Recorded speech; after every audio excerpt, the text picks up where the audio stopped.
Avec vous sur Sud Radio pour le 10h midi, avec aujourd'hui Alexis Bachelet, bonjour, maire adjoint de Colombes, ancien député PS, chef d'entreprise, AB Consulting, bonjour Alexis, bonjour Régis de Castelnau, avocat, bonjour. Votre blog, c'est le blog Vue du droit, et vous êtes également membre de la rédaction de Causeur, le magazine d'Elisabeth Lévy, Jacques Miard, maire LR de Maison Lafitte, réélu triomphalement, on peut le dire, bravo à vous Jacques Miard, Merci. et Éric Revel, vous êtes dans le maintenant, les emmerdes commencent. Ah bon, il continue, non? Ça fait un moment que vous êtes... que vous y êtes dans les Félicitations emmerdes. Jacques. Merci.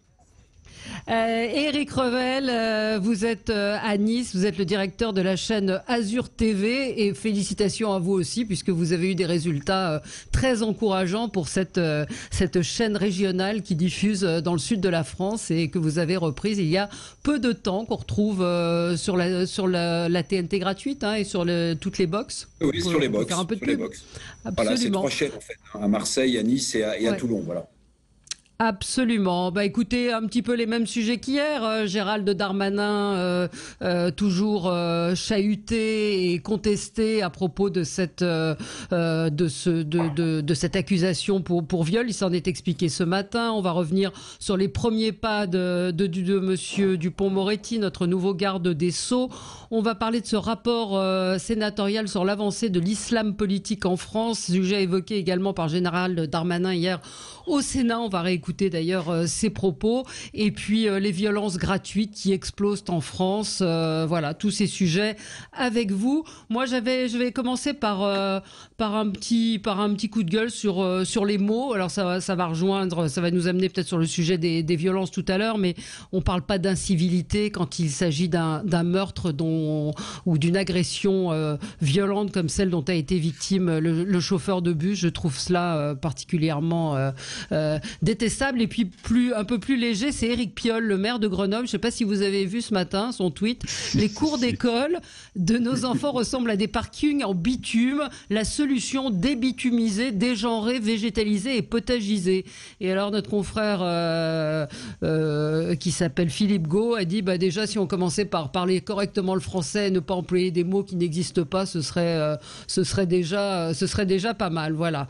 Et puis un petit coup de griffe aussi peut-être pour le député de la France insoumise qui parle de sa femme, de la jeune femme qui garde ses enfants, qu'il paye 4 € de l'heure. Alors il est en train de se faire allumer sur les réseaux sociaux, mais 4 € de l'heure pour garder des enfants, on peut peut-être appeler ça même de l'esclavage, non?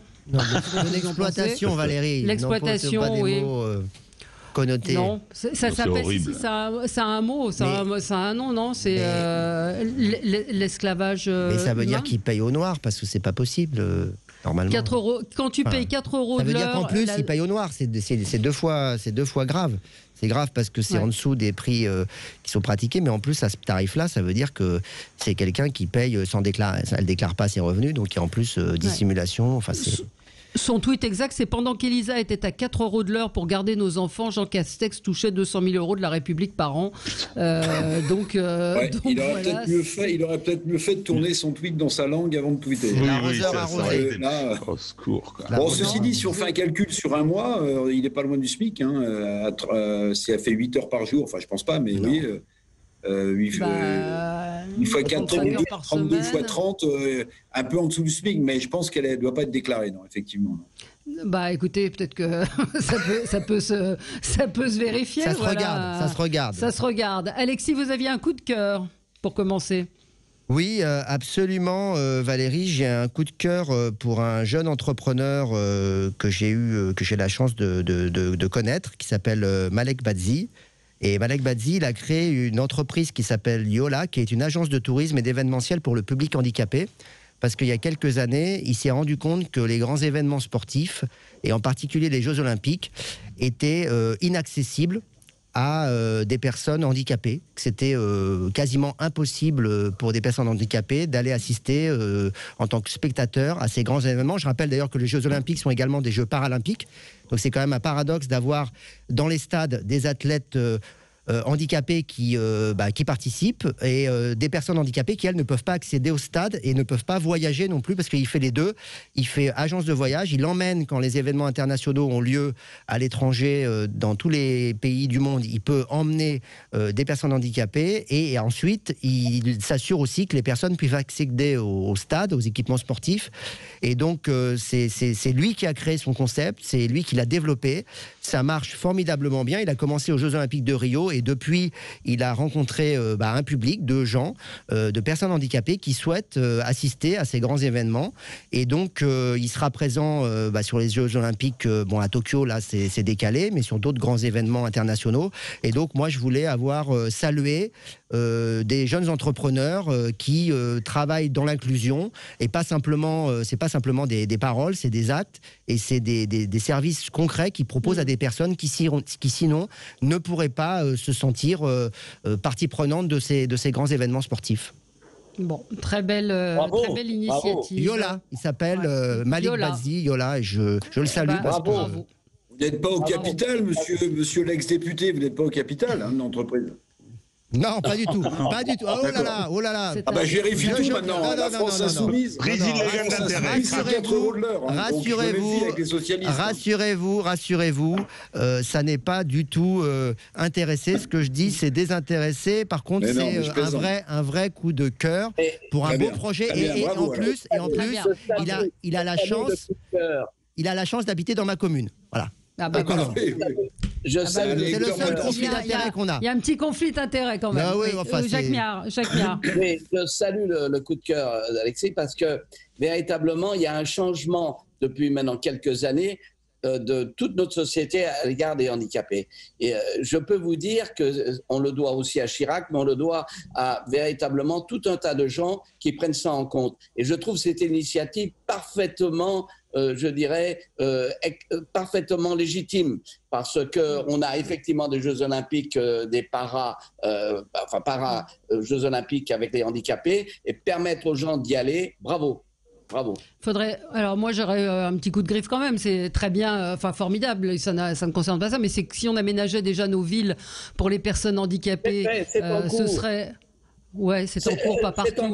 Mais ce sont des politiques extrêmement longues. C'est des ascenseurs, par exemple, dans les mairies, là où il n'y en avait pas. J'en ai fait un à la Maison Lafitte. Ce sont des trottoirs à péter. Mais il y a des moments... De quand date la loi sur le handicap 2005, Elle est ancienne. 2005, oui, mais elle n'a pas été appliquée. Ouais. Combien de métros sont accessibles? Je parle de Paris parce que c'est combien de palais de justice sont accessibles aux personnes handicapées? Attendez, il y a des efforts. Moi, j'ai 300 000 € par an consacrés à des aménagements urbains et autres pour justement faciliter les personnes à mobilité réduite. Oui, mais vous êtes exemplaire, Jacques Miard, mais la France... Non, il y a des villes qui font mieux. Non. Il faut quand même regarder de ce côté-là, c'est que véritablement Paris, c'est pas fait en un jour et que c'est extrêmement difficile parfois d'adapter, notamment dans des monuments historiques qui n'ont pas été pensés pour ça. Absolument. Il y a des bâtiments qui n'ont pas du tout été conçus à une époque où on a intégré ces problématiques. Alors, Régis de Castelnau, on va commencer en fait l'émission. Ce sont vos coups de gueule, c'est ce qui a retenu votre attention. Donc on va dérouler l'émission autour de vos coups de gueule et de vos coups de cœur. Régis de Castelnau, vous voulez revenir sur le faux procès, dites-vous, qui est fait à Gérald Darmanin. Je vous propose d'écouter ce qu'il disait ce matin chez nos confrères de RTL quant à cette accusation pour viol dont il fait l'objet. Moi, je ne commande pas les affaires de justice en général et pas la mienne depuis 3 ans en particulier. Je constate simplement qu'il y a eu 3 décisions de justice. 2 enquêtes préliminaires qui ont été classées sans suite et un non-lieu rendu par 2 juges d'instruction. Il y a eu 3 décisions de justice en 3 ans qui me sont favorables. Alors, il me semble qu'au bout de 3 décisions de justice, on peut penser que j'ai le droit à la présomption de l'innocence. Cependant, mais comme tout citoyen de notre pays, et peut-être encore plus que n'importe quel citoyen de notre pays, je suis à la disposition des magistrats, bien évidemment. Alors, Régis. Bon, d'abord, je vais dire que la question du viol, je vais commencer par prendre une précaution, et la question des violences faites aux femmes est essentielle. personnellement, je suis partisan du terme féminicide, c'est-à-dire du meurtre sur sa compagne, sa femme, etc., hein, au travers d'une pulsion de droit de propriété. Je trouve ça absolument épouvantable et c'est une question sociale fondamentale. Mais, concernant Gérald Darmanin, deuxième précaution, dont je rêve qu'il retourne le plus rapidement possible se morfondre dans sa mairie de Tourcoing. Hein, sur le plan politique, je déteste ses multiples trahisons et son comportement politique, hein, bien évidemment. Mais le procès qui lui est fait, et aujourd'hui l'instrumentalisation à nouveau d'une affaire comme ça, porte préjudice à la cause qu'on prétend défendre, hein, et naturellement au principe ceux de la présomption d'innocence, c'est tout à fait évident. Et aujourd'hui, une simple accusation sur laquelle je vais revenir, hein, suffit à vous disqualifier, à lancer des manifestations, etc., etc. Bien, cette affaire, il n'y a rien dans le dossier. Hein, en 2 secondes, on va rappeler qu'il s'agit d'une personne qui était une escort girl professionnelle, qui a été condamnée pour chantage et extorsion de fonds, excusez du peu, qui prétend qu'elle a contacté M. Darmanin pour essayer de faire effacer sa condamnation à son casier judiciaire, ce qui est absurde, parce que Darmanin n'a strictement aucune, à l'époque, qui était jeune homme politique, etc., aucune compétence institutionnelle pour le faire, donc tout ça est probablement mensonger. Et Darmanin a raison, hein, il y a eu une première enquête préliminaire. Enfin, ça m'étonne d'un avocat, de l'avocat que vous êtes, de dire circuler, il n'y a rien à voir. Si le parquet a demandé est-ce qu'il y ait réouverture d'une enquête. Non, c'est pas ça du tout. Laissez-moi terminer, parce que si vous voulez, on entend des choses. Voilà ce qui s'est passé. Première enquête préliminaire, elle ne se présente pas, etc. Classement sans suite. Deuxième enquête préliminaire, nouveau classement sans suite, parce qu'il n'y a rien dans ce dossier. On ne va pas donner de détails scabreux ici, hein, sur ce que cette personne. Hein. Mais ensuite, hein, on a eu une plainte avec constitution de partie civile. Et pourquoi? Parce que cette personne, quand M.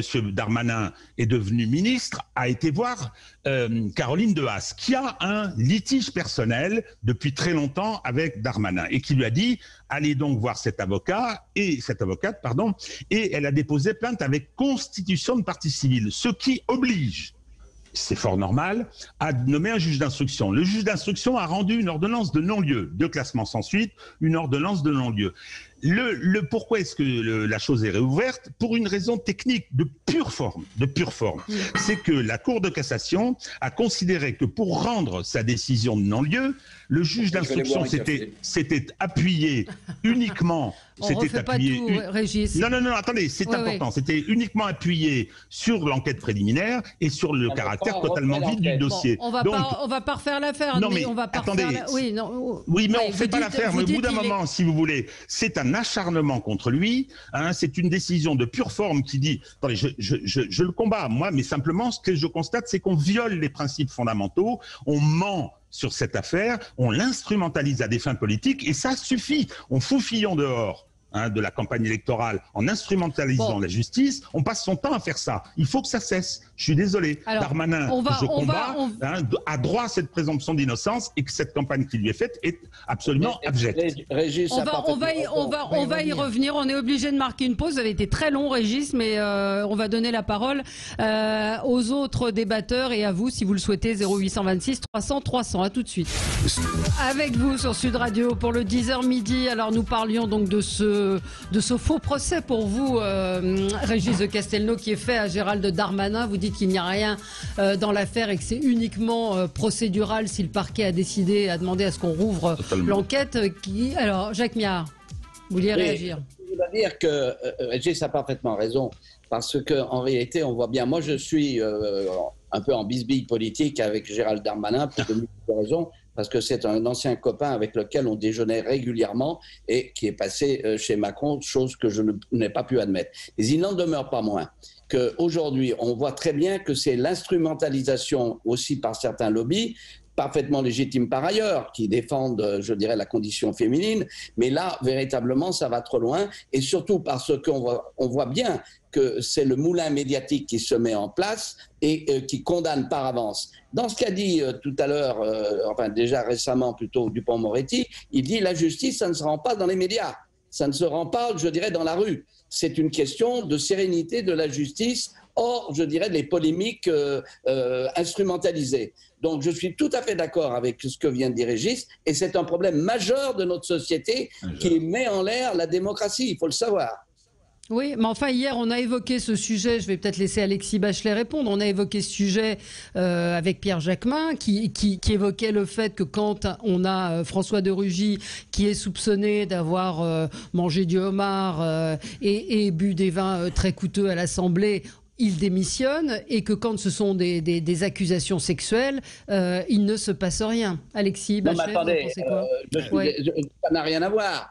Le fait que de Rugy ait reçu à l'ACEI, je dirais dans des conditions d'ailleurs qui n'avaient rien d'extraordinaire, mais c'est le moulin médiatique et puis l'acharnement de vouloir se payer des politiques, là ce sont des faits. Tandis que dans l'affaire de Darmanin, les faits ne sont pas avérés. Ils sont hypothétiques. Donc il y a quand même une certaine différence. Comme dans toute affaire, comme dans toute affaire. Non, Valérie. Tout justiciable Valérie, est présumé innocent. Aujourd'hui, on assiste véritablement à une justice médiatique qui n'a rien à voir avec la justice. Mais il y a un fait quand même. J'ai entendu ce qu'a dit Régis. Mais il y a un fait. Non, Valérie, s'il vous plaît. Alors Alexis Bachelet et après Éric Revel. On va peut-être pas mettre tout le monde d'accord, mais enfin, on peut quand même essayer de revenir sur des choses un tout petit peu essentielles. C'est la justice qui détermine la réalité des faits ou leur invention ou leur fausseté, je ne sais pas. Il y a quand même, revenir au principe premier de la justice, c'est rechercher la manifestation de la vérité. Et c'est à l'issue d'un procès, le procès c'est le processus. Vous voyez, on fait un procès parce qu'il y a des gens qui disent A et des gens qui disent B. En l'occurrence, il y a une accusatrice et un accusé. Et c'est la justice qui vient pour dire est-ce que c'est Madame A ou Monsieur B qui a la bonne version. Vous voyez ce que je veux dire? Et entre les deux, il y avait ce qu'on appelait la présomption d'innocence. C'est-à-dire qu'on était dans une démocratie, dans un état de droit où, jusqu'à une période récente, mais enfin je ne sais plus trop à quand ça remonte, parce que maintenant on a l'impression que ça n'existe plus, c'est devenu une fiction. On avait, quand on était accusé, quel que soit le crime, qu'il soit sexuel, terrorisme, tout ce qu'on veut, on avait le droit d'être considéré comme innocent jusqu'au moment où la justice, à l'issue d'un procès, disait « Monsieur, un tel est coupable de tel fait ». Et des fois, vous savez, c'est compliqué parce qu'un tribunal, il peut même considérer que vous êtes coupable de certaines choses dont vous êtes accusé, mais pas de tout. Donc, vous voyez, c'est tout en nuances. Et là, aujourd'hui, il n'y a plus de nuances. Il n'y a plus de nuances. Et aujourd'hui, c'est les médias, c'est le bistrot, c'est, on jette quelqu'un en pâture et on n'a plus de présomption d'innocence. Donc moi, je voudrais juste qu'on revienne à ça, quoi. C'est-à-dire qu'on se dit, peut-être il y a eu, à un moment donné, des tabous, il y a eu, on n'a pas suffisamment pris en compte, effectivement, les violences dont ont été victimes les femmes, qu'elles soient conjugales, qu'elles soient autres. Et donc, c'est bien qu'aujourd'hui, on lève ces tabous et que la justice soit intransigeante sur la question des violences faites aux femmes, mais on ne peut pas, au nom de cette intransigeance, bafouer tous les principes qui régissent notre état de droit et notre démocratie. Et je mets en garde, parce que aujourd'hui ça tombe sur les élus, donc il y a plein de gens qui se disent bon, moi je suis pas élu, je serai peut-être jamais élu, tant pis pour eux, si de temps en temps il y en a un qui prend pour tous les autres qu'on n'aime pas. Mais attention, ça peut arriver au justiciable lambda. Ça peut vous arriver un jour, votre voisin, votre voisine, votre ami peut vous accuser. Et là, vous êtes bien content qu'il y ait une présomption d'innocence et que vous ne soyez pas blacklisté socialement et que votre vie soit détruite. Parce que parfois, c'est arrivé, des gens ont été accusés et puis des années plus tard, ils sont innocentés. Je repense notamment à quelqu'un comme Dominique Baudis, mais c'est arrivé à plein d'autres gens. Votre vie, entre-temps, elle est détruite. Ouais. Pierre nous dit, c'est bizarre, vous n'aviez pas tout à fait le même discours au moment de l'affaire Fillon. On se retrouve les partis, il y a pas mal de pubs. Il y a des mises en examen, il y a des procédures. Hein. Bah oui, mais voilà. Moi j'étais plutôt pour la présomption d'innocence tant qu'il n'y avait pas de... Éric Revel, on va vous entendre dans un instant. Petite pause et on se retrouve tout de suite avec vous. Avec vous sur Sud Radio pour le 10h midi. Allez, Éric Revel, on va écouter votre sentiment sur cette affaire Darmanin, puis on va passer à un autre sujet, présomption d'innocence. Oui, non, mais je vais vous parler aussi de Darmanin, mais côté face ou côté pile, c'est-à-dire je vais laisser tomber cette affaire de viol potentiel et de présomption d'innocence. J'aimerais juste dire un truc à Jacques Millard et à Régis de Castelnau. pardon messieurs, mais la trahison en politique, surtout pour Jacques Millard, elle est vieille comme le monde. Elle est vieille. Non, je ne dis pas que vous avez trahi. Je dis qu'elle est vieille comme le monde, mon cher Jacques Millard. Vous vous souvenez sans doute que Fadela Mera, socialiste, avait été recruté par Nicolas Sarkozy. Et si vous remontez encore plus loin, parce que Jacques et Régis, vous avez sans doute cette mémoire-là, relisez Mémoire d'ouverture de Jean-Pierre Soisson et vous verrez comment il a été débauché par le président Mitterrand et les socialistes de l'époque et qu'il est parti avec armes et bagages de l'autre côté. Donc, excellente référence. Et il est revenu. Voilà. Oui, non, mais, ok. Mais ce que je veux dire, c'est que tout ça est vieux comme le monde, alors que, que Jacques Millard se dise, ouais, c'est un traître à la cause des Républicains. Bon, c'est pas simplement ça. C'est que j'ai passé de multiples repas avec Xavier Bertrand très bien. Et notre ami Darmanin, et que sur un certain nombre de sujets, on pense exactement la même chose. Et alors écoutez, il n'a pas changé d'avis, Darmanin. Parce que moi, je voulais parler quand même de ce rapport sénatorial qui a été rendu dont la rapporteuse est Jacqueline Eustache-Brignot, je voudrais la citer, qui est sénatrice Les Républicains du Val d'Oise, et qui a fait ce rapport sur la progression très inquiétante, et pourtant je ne suis ni un enflammé, ni un journaliste caricatural, la progression très inquiétante de l'islam radical et de l'islam politique dans notre pays. J'ai lu les bonnes feuilles que le Figaro s'est procurées. Il y a deux choses qui me frappent. Elle écrit que l'islam politique, en fait, a gagné quasiment tout le pays sauf l'ouest de la France. Bon, c'est les Bretons, c'est le petit village gaulois, sans doute, qui résiste. Et puis, ce qu'elle dit aussi au début du rapport, qui est très frappant dans la synthèse, je cite en gros, c'est l'islam radical dans notre pays est polymorphe. Il s'insinue dans bien des aspects de notre vie sociale et de notre vie quotidienne. Il tend à imposer une nouvelle norme sociale au pays en se prévalant de la liberté individuelle. Ce rapport est très fort, je pense qu'il va faire beaucoup parler, et je reboucle avec Gérald Darmanin, dont vous l'ignorez peut-être, le deuxième prénom est Moussa, puisque son grand-père était musulman. Gérald Darmanin, hier, a dit quelque chose, sans doute en préalable de ce rapport, devant le Sénat, où l'avait-il sans doute, il a dit « l'islam politique est un ennemi mortel pour la République ». Je pense que ça fait longtemps, mon cher Jacques Millard, que du côté des républicains ou des ex-républicains ou des futurs ex-républicains, on n'avait pas eu un discours aussi clair, me semble-t-il, sur le danger que représente l'islam politique, l'islam radical dans notre pays. Et je pense que le rapport de la sénatrice Eustache-Brignot va faire du bruit, parce que le Sénat travaille en général, vous savez Jacques, de manière calme, tranquille, et les mots qu'elle emploie, pardon, je ne suis ni caricatural ni un fou, m'inquiètent beaucoup. Alors, je vous propose. Alors, attendez, on va écouter la réponse justement que lui a faite Gérald Darmanin et que vous évoquiez, Éric Revel. L'islam politique est un ennemi mortel pour la République. Il faut combattre toute forme de communautarisme. Mais il me semble, madame, que le ministre de l'Intérieur est également le ministre des cultes. Et qu'en France, la laïcité ne veut pas dire la négation de cette liberté des cultes. Et il me semble que vos propos sont un petit peu caricaturaux tout en étant très fermes. Caricaturaux. Je vois que vous suivez.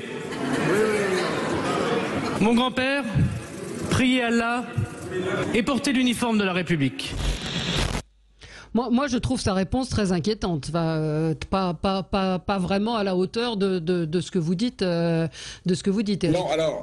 Non, moi, je ne veux peut-être, pour me rassurer, que retenir la première partie de la réponse du nouveau ministre de l'Intérieur. Ce qu'il dit, attendez, Valérie, moi j'essaie... C'est une forme de oui mais. C'est une forme de oui mais. Non, il rappelle que le ministre de l'Intérieur est le ministre des cultes, évidemment, mais la phrase du début, c'est « l'islam politique est un ennemi mortel pour la République ». Je pense qu'en fait, pourquoi il dit que son grand-père était musulman, et vous avez coupé l'extrait parce qu'il dit aussi mon second prénom. Mon second prénom était Moussa. Parce qu'il veut montrer qu'il a en lui aussi potentiellement cette culture, que ça fait partie de ses racines et qu'on ne lui reprochera jamais, on ne peut pas lui reprocher de ne pas connaître, puisque précisément, il rappelle que son grand-père était musulman et qu'il a servi la République. Mais ce qui n'a rien à voir avec l'islam politique d'aujourd'hui. Exactement. Oui, mais c'est un peu ça que je lui reproche, c'est encore une fois de faire du en même temps. C'est encore une fois Alors c'est intéressant, peut-être qu'il faut demander l'avis de nos amis. Moi, je ne l'ai pas compris comme ça. Moi, c'est la première fois, me semble-t-il. J'ai jamais entendu Castaner ou même un ministre de l'Intérieur dans un gouvernement de droite, dire de cette manière, même si la progression de l'islam politique n'était pas à ce point, dire l'islam politique est un ennemi mortel pour la République. Moi, c'est ça que je retiens. Alors écoutez, pour ce point précis, parce que moi je me suis intéressé aux dérives islamiques, je dirais depuis 1995, où j'avais fait un rapport sur les défis en Méditerranée, où j'avais sillonné la Méditerranée pour voir les dérives islamiques.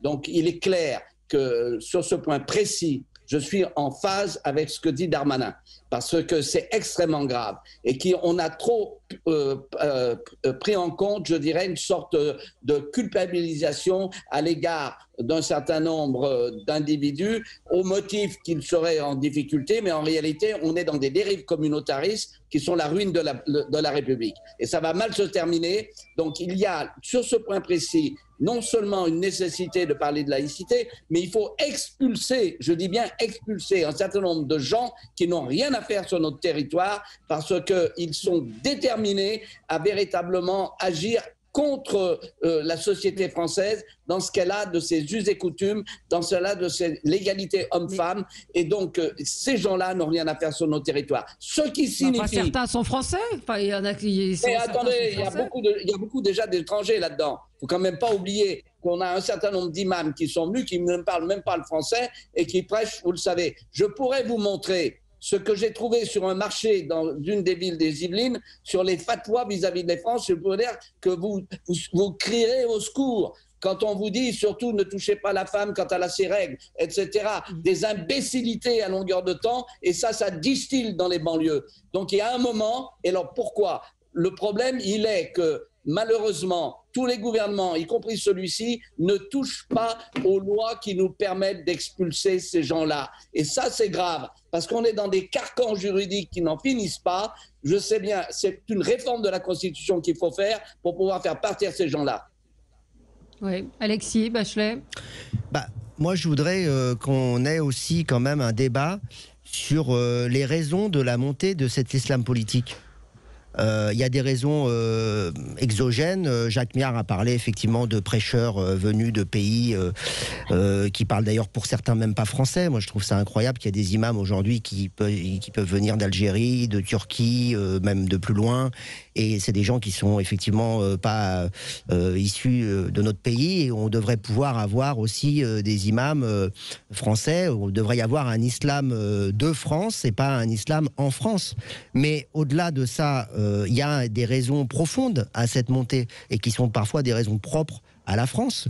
C'est la ghettoisation urbaine. C'est l'échec scolaire, la paupérisation de... Non mais Alexis, laissez-moi finir. Moi j'adore ce discours classique qui n'est plus du tout adapté à la situation actuelle. Alexis, la ghettoisation, moi j'ai fait partie d'un ghetto, je veux dire, quand j'habitais Nanterre, il faut arrêter ces conneries. Mais est-ce que je peux finir, Eric ? Allez-y. Mais Eric, est-ce qu'on peut discuter sérieusement ? Allez-y. Ou est-ce qu'on est juste dans les rodomontades habituelles ? On dit il faut lutter contre le communautarisme, il faut. Ça fait 20 ans qu'on dit ça, et le constat, c'est que l'islam politique continue de monter. Donc, à quel moment est-ce qu'on croit vraiment que c'est simplement en expulsant quelques imams qu'on va régler le problème, Jacques Miard ? Franchement, c'est pas ça l'enjeu. Pardon, mais l'enjeu, c'est de pas laisser une partie de notre jeunesse basculer sous l'influence d'un certain nombre de prêcheurs de haine. Ce n'est pas que la jeunesse. Mais c'est pas que la jeunesse, mais c'est aussi la jeunesse, c'est aussi de certains quartiers. Mais c'est bien sûr que c'est aussi la jeunesse, bien sûr que c'est aussi un enjeu d'éducation, bien sûr que c'est un enjeu d'emploi, etc. Parce que c'est plus facile d'attirer des gens qui n'ont pas de boulot, qui sont en échec scolaire, que d'attirer des gens qui sont bien intégrés économiquement et socialement. Il n'y a pas que ça, Alexis Bachelet, vous caricaturez. Qu'est-ce que vous proposez ? Vous caricaturez. Écoutez, vous avez Florence Bergeau-Blacker, qui est une anthropologue qui fait des études sur l'islam. Elle a un rapport. Elle s'intéressait, elle, au halal. Et elle s'est rendue compte, à l'occasion de cette enquête qu'elle a faite à Marseille auprès des femmes, que l'islam politique arrivait par les femmes, par des femmes qui, dans les mosquées, qui au sein... Il y a un entrisme qui ne se fait pas auprès forcément des quartiers défavorisés. On a traité ce sujet sur Azur TV, effectivement, Valérie, vous avez raison de le rappeler. Et donc, voilà, à regarder sur Azur TV, mais cette excuse... Oui. Alors, attendez, on n'a pas entendu Régis. C'est vrai, moi, je suis sage comme une image. Hein. Oui, vous êtes très sage. Vous avez beaucoup parlé, alors vous excusez.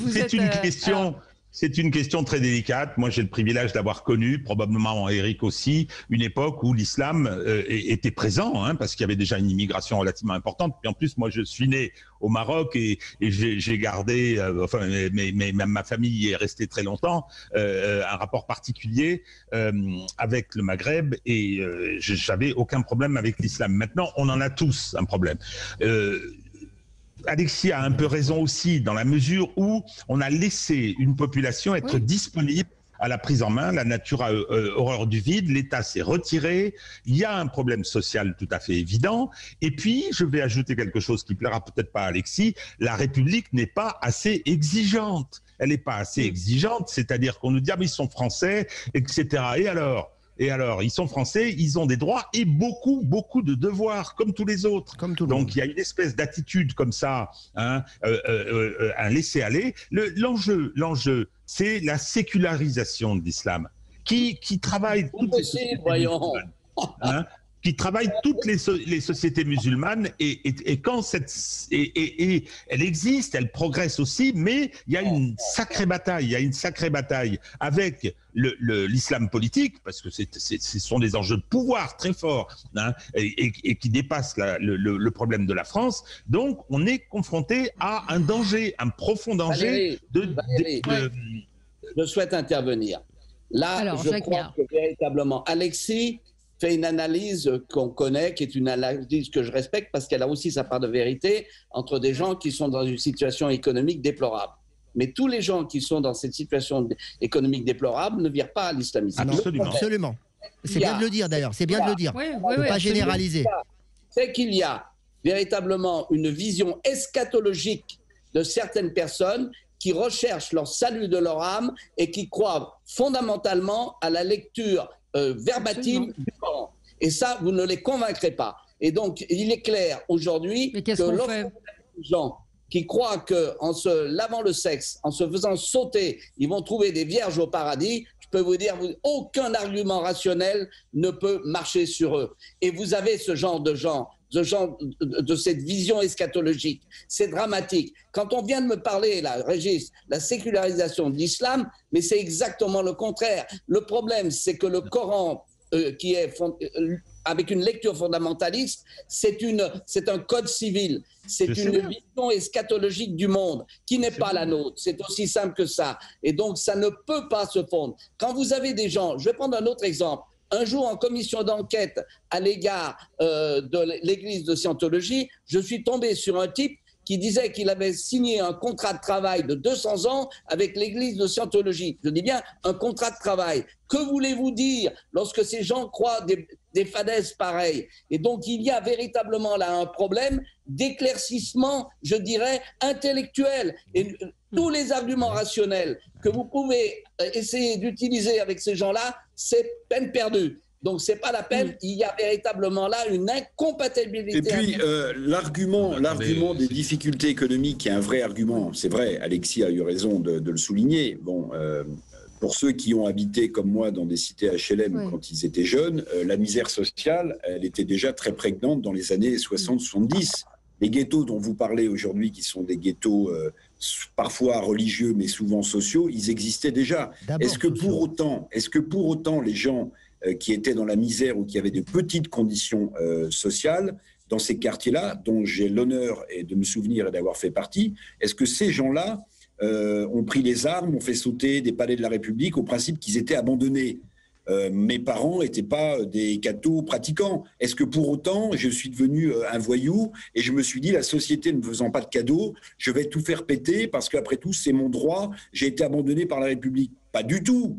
Donc, en fait, il faut constater, mon cher Alexis, depuis des années, des décennies, l'échec global, et la gauche y a sa part évidemment, notamment dans le droit de l'homisme, on ne désigne pas du doigt, on essaie de comprendre l'échec global de toutes les politiques, appelez-les comme vous voulez. Combien de dizaines de milliards d'euros ou de francs ont été déversés sur les quartiers pour un résultat minable? Donc, je vous inviterai à Colombes, Eric, et vous verrez les 250 millions d'euros qui ont été mis dans la rénovation urbaine. Vous verrez, je peux vous montrer immeuble par immeuble comment ils ont été utilisés et comment ça a quand même changé la vie de milliers et en France de millions de gens. Oui, et que c'est toujours mieux de s'attaquer au ghetto en améliorant les conditions de vie que de dire ça coûte trop cher, on ne fait rien. Oui, parlons de ceux de Lunel qui sont partis faire le djihad, etc. Et que vous ne pouvez pas nier l'entrisme et l'arrivée de cet islam politique aujourd'hui, ce que dit ce rapport du Sénat dans tous les secteurs de la vie. Cette réalité d'un prosélytisme exacerbé. Non, mais pourquoi quand on en parle, on vous répondait par l'excuse? C'est ça que je comprends pas. Je réponds par les causes. Il n'y a pas une seule cause. Les causes. Oui, les causes. Il n'y a pas une seule cause. C'est pas que parce que les gens ont une explication littérale du Coran. C'est parce que aussi il y a des contextes. C'est parce que aussi il y a des réseaux, il y a des environnements. Un individu, il devient pas radicalisé comme ça en se levant le matin. Donc il y a des causes qui peuvent être. Les frères Kouachi sont allés à l'école. Ils faisaient du théâtre. Ils étaient parfaitement intégrés. Ils ont été abandonnés par leurs parents. Ils ont été dans les. C'était pas non plus une histoire. Il y a souvent des parcours de vie. Oui, il y a des parcours de vie, mais comme l'a dit Eric, tout le monde ne devient pas terroriste. Et heureusement. Heureusement. Et la majorité des gens d'ailleurs sont loin de tout ça. On aura avec nous Yamina dans un instant qui voulait réagir. À tout de suite. Avec vous sur Sud Radio pour le 10h midi. Certains auditeurs me demandent le nom de l'agence dont vous avez parlé, Alexis Bachelet, en début d'émission. L'agence de voyage accessible aux handicapés, c'est YOLA. Ça s'écrit Y-O-O-L-A. Je voulais vous lire le tweet de Céline Pina qui défend la laïcité et qui, cher Éric Revel, a compris comme moi la réponse de Gérald Darmanin. Elle dit « Question claire de la sénatrice Eustache-Brinio et la réponse démagogique de Gérald Darmanin qui fait semblant d'entendre musulman quand on lui parle d'islamisme. » Et un autre de nos auditeurs me dit la même chose. Seule la première phrase de Darmanin a du sens. Le reste du discours est de l'enrobage destiné à amoindrir le début. Effectivement, on parle d'islam politique qui n'a rien à voir, on le répète, avec l'islam. Et cette réponse tente à amalgamer les deux, d'une certaine manière. Alors, je ne sais pas qui voulait reprendre la parole sur le sujet. On a notre auditrice. Attendez, on a notre auditrice qui est en ligne, qui attend depuis un petit moment. Yamina est en ligne. Bonjour. Oui, bonjour Valérie, merci de me prendre à l'antenne. Je voulais intervenir par rapport au sujet qui est débattu là un instant.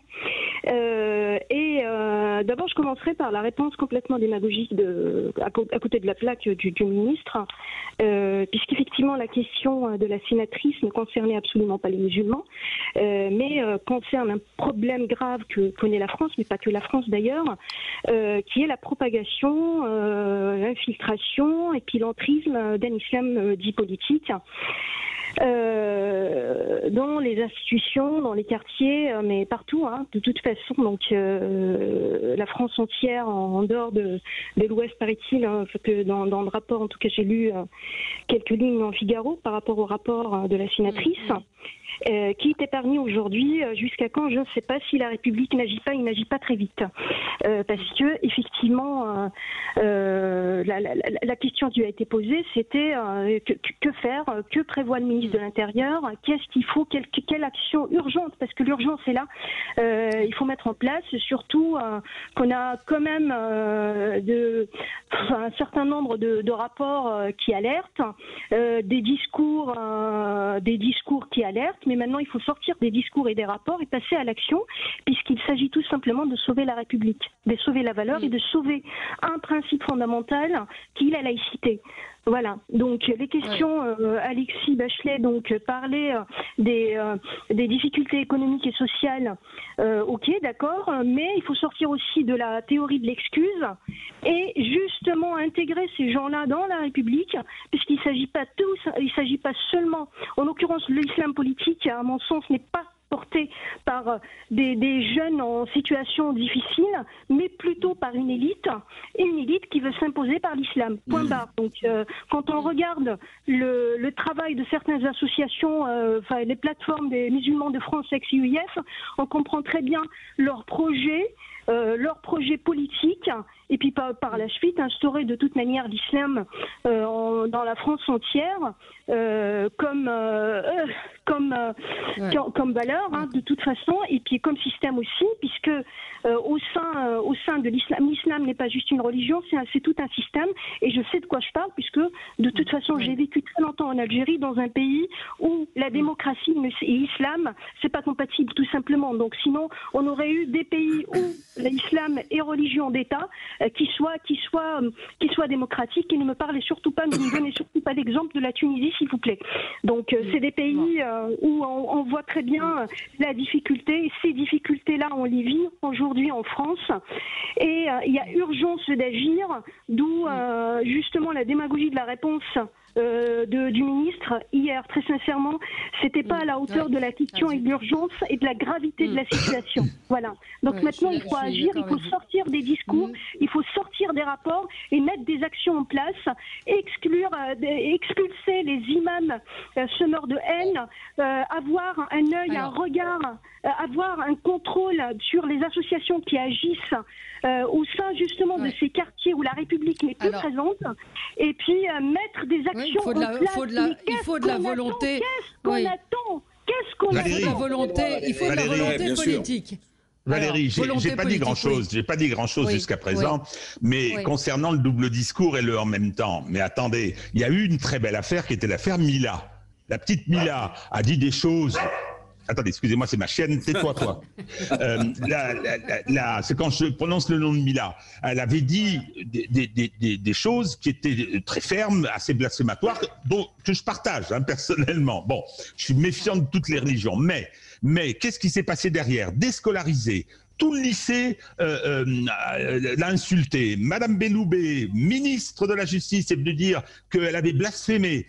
Bon, alors elle a battu en retraite après. Le patron du Parti communiste est venu dire la même chose. Ouais. Elle a été déscolarisée. Il a fallu attendre 6 mois pour qu'il y ait quelques conséquences pour les dizaines de milliers de menaces de mort. Et aujourd'hui, la famille dit on est complètement abandonné. Tous les lycées où on a voulu la rescolariser ont refusé, etc. L'État démissionne complètement. Et donc, effectivement, la réserve de Darmanin, c'est bien celle-là. Il y a un problème de volonté politique. Alors, il y a un problème de courage et de volonté. Jacques Méa, rapidement, il nous reste à peine une minute. Il faut savoir qu'en réalité, le problème de l'islam, c'est qu'il y a autant d'islam qu'il y a de musulmans. Et que chacun interprète à sa façon le livre. Absolument. Et qu'aujourd'hui, ceux qui sont radicaux prennent le pas sur les modérés. C'est comme, je dirais, les bolcheviks et les mencheviks. Et donc, vous avez effectivement des gens... C'est les bolcheviks qui ont gagné, Jacques. Eh oui, et c'est bien pour ça... Oui, mais Vyshynski était les mencheviks. Les mencheviks ont été laminés, les serfs de gauche aussi. Au nom de l'ordre public français, c'est-à-dire les us et coutumes qui n'ont rien à faire sur notre territoire et qui doivent être expulsés. Quant aux autres, ceux qui sont français, eh bien, on sanctionne. Et ça, véritablement, là, je suis d'accord avec Régis, il y a capitulation aujourd'hui de l'autorité de la République par trouille, par lâcheté. Éric Revel, vous avez un peu changé d'avis ou pas sur la réponse de Darmanin? Non, vous m'influencerez pas. Moi, vous savez, moi, je suis un honnête homme, vous aussi, mais je crois à la bonté humaine. Je crois à la bonté humaine. Donc, je vais écouter ce que va dire Darmanin avec plus d'attention maintenant, mais non. Surtout regarder ce qu'il fait dans les faits. Regardez ce qui se fait. Même s'il fait de la politique, bon. Mais on est tous là, d'accord. Enfin, on est tous là pour souligner le danger de ce qui est en train de se passer. Évidemment, on ne mélange pas monde musulman et islam politique, pas du tout. Non, absolument. Voilà. Merci. Et puis, je ne sais pas si vous le savez, ça n'a absolument rien à voir, Valérie. Ça n'a rien à voir. Mais aujourd'hui, on est le 9 juillet. Et pour ceux qui aiment le foot, et vous vous souvenez de cette finale de la Coupe du Monde le 9 juillet, c'est le coup de boule de Zidane sur Materazzi. Alors c'est pas un anniversaire, Oh là là, quelle horreur. On avait pleuré cette année-là, ce jour-là. C'est toujours pas la même circonstance. Et Valérie, on n'aura pas parlé de Dupond-Moretti. Allez, c'est fini. C'est fini, dommage. On aurait bien continué. Merci à tous les 4. On se retrouve demain pour la dernière de la saison. Et ce sera Vincent Ferniaud qui sera là lundi. Mais demain, on est encore là. Rendez-vous à 10h et dans un instant, c'est André Berkoff qui sera avec vous.